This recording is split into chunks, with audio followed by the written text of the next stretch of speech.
Last question po, no? May mga lumalabas sa balita na meron na raw silang copy ng mga bank accounts nyo. Are you going to file legal action against those na kumuha ng mga bank statements nyo illegally? Hindi na. Wala man ako pinafailan ng kaso. Lahat ng mga libelous na lumabas, wala akong pinailan ng kaso. Lahat ng harassment na pinapasa Diyos ko na yan kasi sa tingin ko naman mas matindi ang galit ng Diyos kapag dumating na.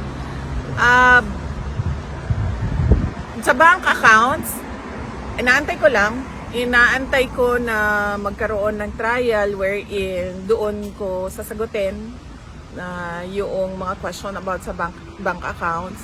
Dahil sa ngayon naman, yun nga, illegal yung pagkuha nila ng information with regard to bank accounts and wala akong obligasyon na sumagot sa kanila.